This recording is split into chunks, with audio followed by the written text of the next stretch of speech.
Rabu siang, tanggal 13 November 2019, Ervana siang itu hendak memindahkan batu ke pekarangan kosong yang tak jauh dari rumahnya. Namun, ia dibuat kaget setelah menemukan sesosok mumi di area semak-semak perkarangan. Setelah dilihat-lihat lebih dekat, ternyata itu adalah jenazah wanita yang telah mengering secara alami. Kondisi jenazah kulitnya masih menempel pada tulang. Kepala sudah menjadi tengkorak. Tinggi jenazah sekitaran 154 cm, menggunakan baju berwarna biru. Di samping jenazah juga ditemukan celana jeans panjang berwarna biru dengan strip merah putih hitam. Jenazah juga berambut panjang.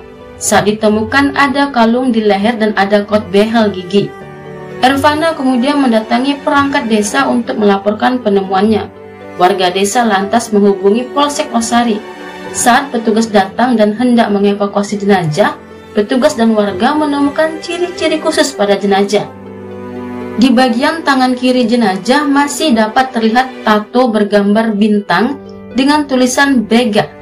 Diperkirakan jenazah wanita itu sudah meninggal 4 atau 5 bulan yang lalu. Jenazah kemudian dibawa ke rumah sakit umum daerah Brebes.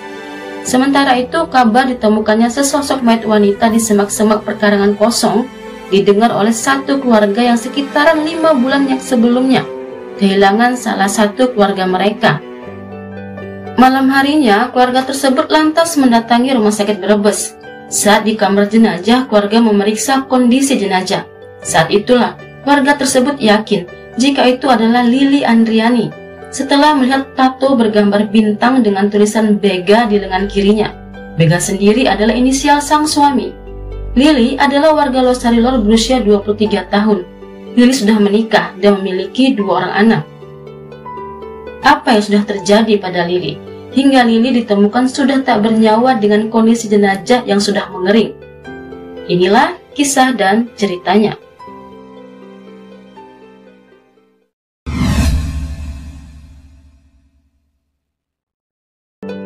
Suatu malam di bulan Juni 2019, Lili diantar abang iparnya yang bernama Sugiono dari Cirebon, Jawa Barat datang ke rumah abangnya di Desa Losari Lor, Brebes, Jawa Tengah.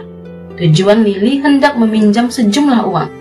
Saat itu suami Lili yang berprofesi sebagai pengamen sedang tersangkut masalah hukum. Karenanya Lili membutuhkan sejumlah uang agar suaminya bisa bebas. Malam itu saat sampai di rumah abangnya itu sudah tertidur. Lantas bangun dan menemui Lili. Namun, malam itu abang Lili tak punya uang. Lili pun kemudian pulang bersama abang iparnya. Malam itu Lili dan abang iparnya sebenarnya sudah berkeliling ke sana kemari untuk mencari pinjaman, tapi tak juga mendapatkan bantuan. Sementara itu malam semakin larut.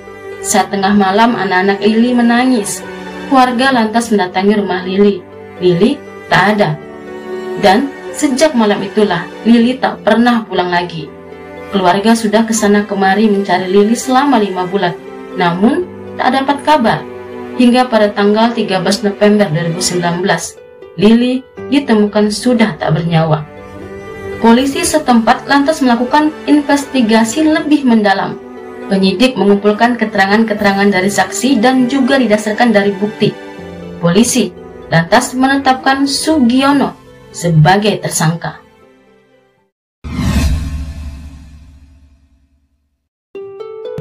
Sugiono adalah abang dari suami Lili. Sugiono merupakan warga Cirebon. Ia masih berstatus lajang.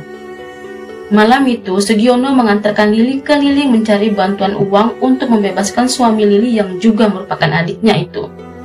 Setelah sudah kesana kemari, mereka tetap juga tak mendapatkan pinjaman uang. Hingga Sugiono melihat kalung yang melingkar di leher Lili. Lantas, Sugiono menyuruh Lili menjual kalungnya itu. Namun Lili menolaknya.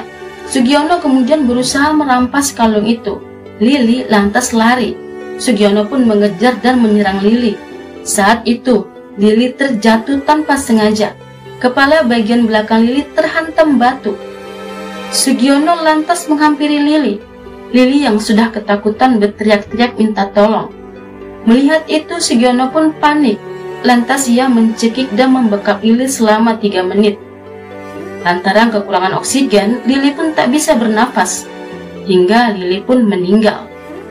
Sugiono yang ketakutan kemudian menggendong tubuh Lili. Ia meletakkan tubuh Lili di semak-semak perkarangan kosong desa. Sugiono kemudian melepaskan celana Lili. Hal itu dilakukannya agar Lili jika nantinya ditemukan akan diperkirakan menjadi korban pemerkosaan. Sugiono yang awalnya ingin merampas kalung Lili lantas membatalkan niatnya. Dia hanya mengambil handphonenya saja, lantaran dia mendengar ada suara warga di sekitaran lokasi. Sugiono buru-buru kabur dan pulang ke Cirebon. 2 minggu setelahnya Sugiono pergi ke Jakarta. Di sanalah ia menjual handphone Lili seharga 800.000. Uang itu dia gunakan untuk kebutuhan sehari-hari. Sugiono bersembunyi di Jakarta selama 2 bulan. Kemudian Sugiono pergi ke Banjarmasin dan tinggal di sana selama 2 bulan. Merasa aman, Sugiono lantas pulang ke rumahnya di Cirebon. Saat itulah polisi menangkapnya di rumah orang tuanya. Sugiono mengaku menyesali perbuatannya. Ia tak pernah bermaksud ingin membunuh Lili. Ia hanya ingin menolong adiknya saja yang sedang butuh biaya agar bisa dibebaskan. Atas kejahatannya, Sugiono disangkakan pasal berlapis, yaitu 338 tentang pembunuhan dan 365 tentang pencurian dengan ancaman penjara minimal 15 tahun.